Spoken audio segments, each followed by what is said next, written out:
चंद्रयान 3 का पहला मैसेज, चांद की कक्षा से भेजा संदेश हर हिंदुस्तानी को सुनना चाहिए।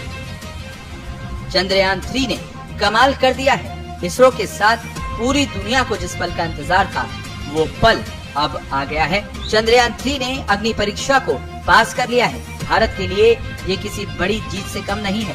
भारत के अंतरिक्ष में बढ़ती धमक की सबसे बड़ी खबर चंद्रमा के ऑर्बिट से आई है। 5 जुलाई को चंद्रयान 3 ने जैसे ही चांद की कक्षा में कदम रखा, उसने धरती पर इसरो सेंटर को सबसे पहले जो संदेश भेजा, उसे हर भारतीय को जरूर सुनना चाहिए। चंद्रमा की कक्षा में पहुंचते ही चंद्रयान 3 का पहला मैसेज आ गया और वो मैसेज है, मॉक्स इज ट्रैक। मैं चंद्रयान 3 हूँ, मुझे चंद्रमा की ग्रेविटी महसूस हो रही है। चंद्रयान 3 ने जैसे ही चांद की कक्षा में कदम रखा, उसने धरती पर इसरो सेंटर को सबसे पहले यही मैसेज भेजा। अपने सफर के 22 दिन बाद मिशन चंद्रयान 3 ने शनिवार शाम को बड़ी चुनौती को सफलतापूर्वक पार कर लिया।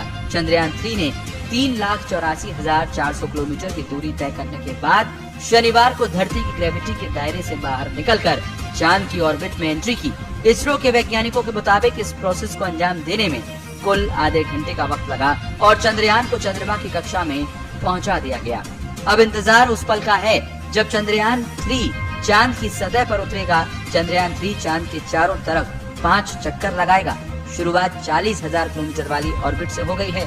इसके बाद दूसरी ऑर्बिट 18 से 20,000 किलोमीटर वाली अंडाकार कक्षा में होगी, जिसकी पेरिलून यानी चांद की सतह से नजदीकी दूरी करीब 120 किलोमीटर होगी। इसके बाद तीसरी मैन्यूवर में 4 से 5,000 किलोमीटर, फिर चौथे में 1,000 किलोमीटर, पांचवे में 100 किलोमीटर की गोलाकार कक्षा हासिल होगी।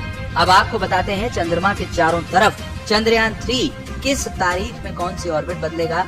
6 अगस्त की रात 11 बजे के आसपास चंद्रयान को चांद के दूसरे ऑर्बिट में डाला जाएगा। वहीं 9 अगस्त की दोपहर 1:45 बजे के आसपास तीसरी ऑर्बिट मैन्यूवरिंग होगी।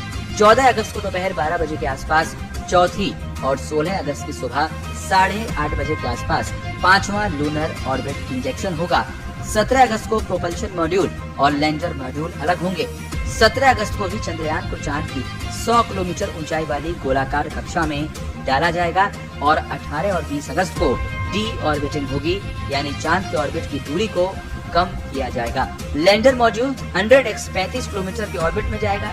इसके बाद 23 अगस्त की शाम 5:47 पर चंद्रयान की लैंडिंग कराई जा सकती है। आपको बता दें कि चंद्रयान 2 में विक्रम लैंडर की हार्ड लैंडिंग हो गई थी। 3 महीने बाद अमेरिकी स्पेस एजेंसी नासा ने इसका मलबा ढूंढा था। इसके 4 साल बाद अब फिर इसरो चंद्रयान 3 के जरिए लैंडर और रोवर को दक्षिणी ध्रुव पर उतारने की कोशिश करेगा। रोवर एक 6 पहियों का रोबोट है जो लैंडर के अंदर ही होगा और लैंडिंग के बाद बाहर आएगा। चंद्रयान 3 से चंद्रमा का निर्माण और विकास जिस तरह से हुआ है, उसे समझने से पृथ्वी सहित सौर मंडल के इतिहास को समझने में मदद मिलेगी। चंद्रमा सबसे निकटतम खगोलीय पिंड भी है। इस पर अंतरिक्ष खोज का प्रयास किया जा सकता है। भविष्य के लिए चंद्रमा पर अंतरिक्ष अड्डे स्थापित किए जा सकते हैं। चंद्रमा, पृथ्वी और ब्रह्मांड की बेहतर समझ के लिए ये खोज जरूरी है। अगर ये परीक्षण सफल हो जाता है तो भारत को दुनिया के सामने अपनी क्षमता दिखाने का मंच मिल जाएगा। स्पेशल रिपोर्ट, पत्रिका टीवी।